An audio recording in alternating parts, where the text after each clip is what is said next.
Dia de força aqui. Todo mundo me pergunta como que é o treino de força do Telim, como que ele planeja, como que ele organiza, como que é a estrutura de treino e como que ele faz isso com o triatlon, né? Como que ele concilia os treinos de força com o triatlon. Então hoje eu vou mostrar um pouquinho do treino de força e eu vou mostrar um pouquinho da minha metodologia, então me acompanha. Primeira parte de todo treino, eu utilizo o rolinho de liberação miofascial, tá? Ele serve pra gente liberar ali a rigidez de forma aguda ali para o treino de força. Então eu costumo fazer em todas as regiões. Alivia um pouco das dores assim que a gente sente dos treinos, principalmente dos treinos intensos de bike, de corrida. Então eu gosto bastante. Me prepara a musculatura pro treino de força. Muita gente me pergunta assim, um treino de força, que horas que eu encaixo? Que horas da semana eu encaixo? Isso vai muito da sua rotina, não tem uma fórmula mágica. Pode ser no dia de corrida, pode ser no dia oposto da corrida. Eu costumo fazer em dias alternados da corrida por conta da minha rotina. Mas no ciclo da maratona, eu costumava fazer os treinos de força no dia da corrida, porque aí dava um descanso de 48 horas até o próximo estímulo de perna. Então, depende muito da sua rotina. O melhor é você conversar com o seu treinador e alinhar. Mas existem as duas maneiras. A única coisa ruim é fazer o treino de força assim pós-corrida. Que aí você infelizmente vai ter que diminuir a intensidade, você não vai conseguir dar o máximo ali no treino de força, mas é muita realidade de muita pessoa. E aí paciência. Aí controla o volume, controla a intensidade do treino de força para você conseguir fazer um bom treino e não deixar de treinar, né? Porque é importante treinar a força. Sempre quando tem algum ponto que está dolorido mais, tem algum nódulo, eu fico mais um tempinho, faço uns 10 movimentos cada região.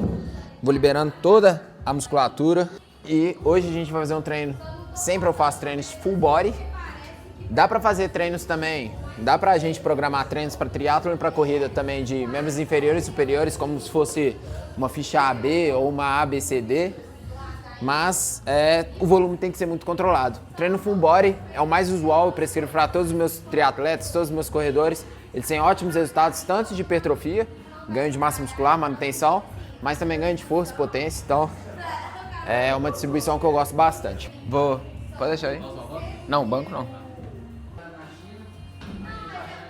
Agora a segunda parte, eu sempre passo para mobilidade. Eu tenho um problema no quadril, então eu sempre priorizo o meu quadril. Tenho um problema de rotadores externos, ele é bem rígido, então eu costumo fazer exercício de mobilidade, trabalhar em posições alongadas. E é isso, você tem alguma lesão, a gente sempre vai focar ela pro resto da vida. Você já teve uma lesão na panturrilha? Pro resto da vida. Ah, teve uma lesão no quadril? Pro resto da vida. Você tem que dar atenção para aquela região. Ela já foi danificada e nunca vai ser o mesmo como antes. Liberei toda a perna, glúteo, costas, adutores, quadríceps. Agora eu parti para um alongamento, mobilidade, flexores de quadril e posterior de coxa. Agora eu vou para adutores. Eu costumo fazer uma série de 10 só pra gente mobilizar. A gente não vai ganhar amplitude de movimento com esses exercícios. A gente só quer ganhar de forma aguda, ou seja, na sessão de treino de força, essa amplitude de movimento. Coisa que muita gente me pergunta, mobilidade. Mobilidade é para fazer controlado até o final da amplitude, sente alongar e volta. E nada daqueles exercícios que você vê na internet rapidão assim. Isso aqui é alongamento dinâmico, não é mobilidade. Alongamento dinâmico a gente utiliza para aumentar a temperatura corporal, é outra finalidade do que a mobilidade. Parto para ativação de core ou algum déficit que eu preciso focar. Então muitas das vezes eu também foco no meu sólio. Foi a última lesão na maratona de Berlim, eu tive um edema muscular no sólio, então eu foco muito no sólio agora em todas as preparações físicas. Mas como também o meu quadril, que eu já falei, meu quadril é horrível, meu glúteo direito é uma merda e me dificulta tudo lá na corrida, todas as lesões é por conta dele, então eu preciso sempre focar nele. Uma das coisas que eu gosto de fazer na ativação de core é pensar em todos os padrões de movimento. Para quem é da educação física vai entender, anti-hiperextensão, anti-flexão lateral, anti-rotação de tronco e por aí vai.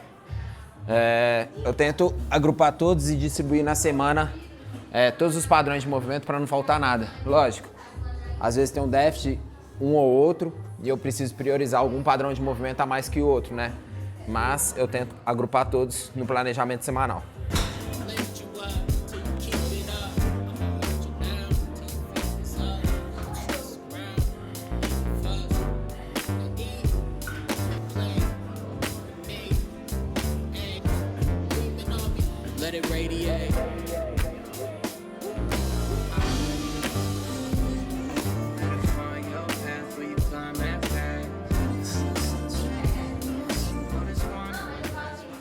Em todos os meus treinos de força, tanto meus e dos meus alunos, eu utilizo o acelerômetro, tá? Eu utilizo o output. Tem vários acelerômetros no mercado, tem aplicativos de celular, tem alguns com cabo, mas eu utilizo o output, que é esse dispositivo, que é um acelerômetro, ele basicamente mede a velocidade da barra ou a velocidade do meu movimento para eu fazer uma prescrição mais exata. Então não tem mais achismo, não tem números fictícios. Depois da ativação, eu costumo fazer os saltos para ver o controle de fadiga neuromuscular. Ou seja, se eu saltar menos de 10% que eu estava acostumando a saltar, eu estou muito fadigado e eu vou controlar minha sessão. Vou fazer menos volume e manter a intensidade, ou vou mexer na intensidade, deixar o volume. Aí vai do critério do treinador. Muita gente acha que os acelerômetros são para a gente só verificar a força, se o aluno ganhou força ou não, mas é uma ótima ferramenta para a gente ver se o aluno está fadigado.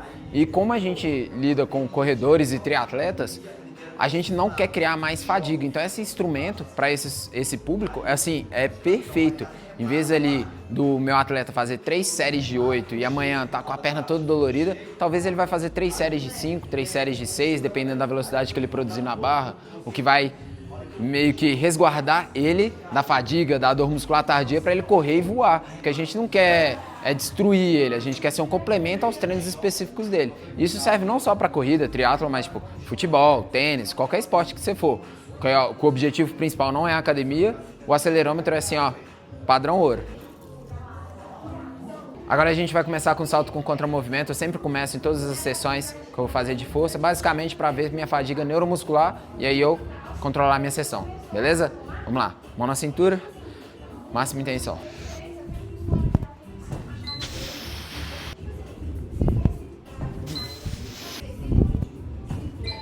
(45,7) comparado ao último salto, eu ganhei 4%. Eu vejo o histórico aqui, eu confiro. Então hoje eu tô apto, vou fazer a sessão completa de força e pensando também não só nisso, na fadiga atual, mas eu também tenho que pensar no meu cronograma da semana. No domingo eu vou fazer teste de bike e de corrida. Então não vale a pena eu fazer o máximo de força aqui para daqui 48 horas eu estar completamente destruído. Então eu vou mexer um pouquinho no volume, diminuir a densidade do treino para não gerar tanta fadiga neuromuscular, para eu conseguir fazer os testes com máxima intenção e entregar um bom resultado para o meu treinador. Eu sempre inicio as sessões pelos exercícios que vão utilizar muito do meu sistema nervoso. Então, principalmente os exercícios de potência e de pliometria. Então, eu vou começar com salto com barra nas costas. Eu já estava fazendo nas minhas últimas sessões com 40 quilos. Eu vou continuar e ter uma métrica. Como que eu vou utilizar? Se eu abaixar o salto com barra abaixo de 20 centímetros, eu já vou interromper. Então, se eu fizer 2 saltos, eu já vejo que no segundo eu bati menos de 20 centímetros, não adianta eu fazer o terceiro. Basicamente, eu vou estar me estressando minha musculatura mais do que eu deveria, em vez de ganhar performance. Agora, 2 minutos de descanso, vou fazer mais uma série.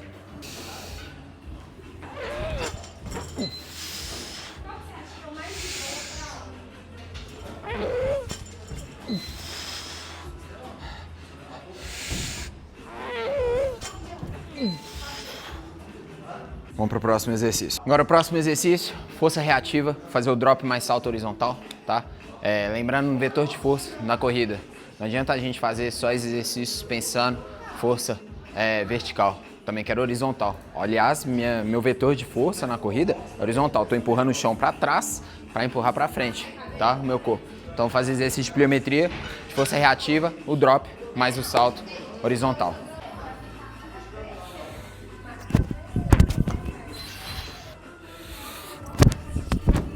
Os níveis em relação à sessão passada já identificou queda de 12%. Sendo assim, eu vou diminuir um pouco o volume. Vou fazer mais 2 saltos só. Vou descansar 2 minutos, fazer mais 2 saltos e partir para o próximo bloco. E aí, Thiagão, lento, lento. Chama um cara lento. Sou eu. Pelo amor de Deus. Bora pro próximo. Famoso, mais completo exercício de toda a academia. Agachamento com barra. Máxima intenção. E agora tem alguns controles que eu gosto de fazer, que é a perda de velocidade. Basicamente, é aquilo que eu falei. Não quero fazer a mais para me fadigar a mais. Então, fazer o back squat. Eu vou fazer um pouco menos de volume, porque eu já estou me sentindo fadigado. Eu tenho um teste no final de semana. Vou fazer, em vez de 5 repetições que eu costumava fazer, para 3 repetições, só que com uma queda de 10% da melhor repetição. Ou seja, se eu fizer uma repetição, a minha melhor repetição for para 1 metro por segundo, com 60 quilos, se eu fizer abaixo de 10%, eu já vou parar. Então, em vez de 3 séries de 3, quem sabe eu vou fazer 3 séries de 2, ou às vezes até 3 séries de 2 seria o limite. Mas vamos ver como que o meu corpo reage.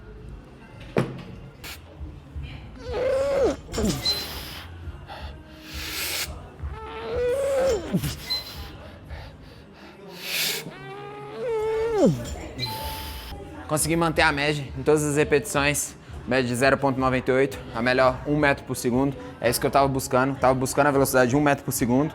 No meu histórico, na sessão do dia 28, eu fiz uma maior, mas a média bem próxima.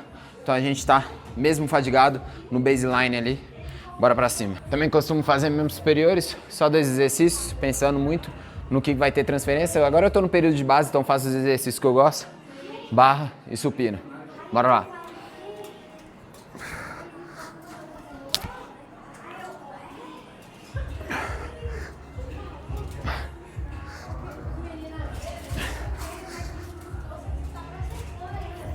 Pra cima. Foco no objetivo. Não é a mesma marca, mas 19 de abril. Estamos largando a 3ª distância de meio Iron, lá em Floripa. Bora. Foco total.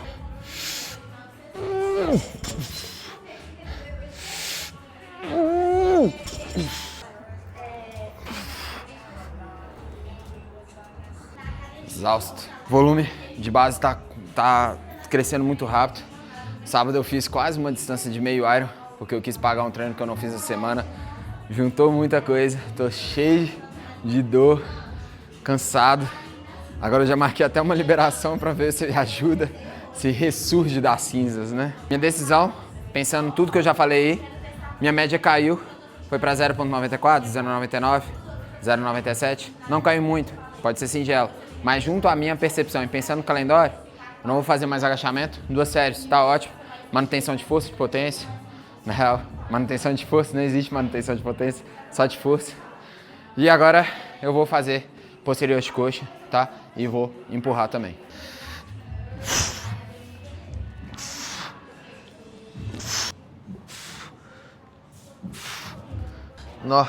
Não tá sendo um treino exaustivo, mas o corpo tá tipo assim, exausto, tá exaurido demais. Meu Deus do céu. Então é isso, pessoal, um pouquinho do meu treino de força. Lógico, treino de força, a gente tem um planejamento, mas muitas das vezes não, quase 90% das vezes esse planejamento vai cair por terra, porque a gente depende do que acontece no externo. No treinamento de força a gente está 2 horas a semana e a gente tem que avaliar o bem-estar do aluno, meu bem-estar, dores musculares, psicológicas, se dormiu bem, se não dormiu, hidratação, o que ele tem no planejamento de treinos. Então, todo treino de força é modável. Hoje foi isso.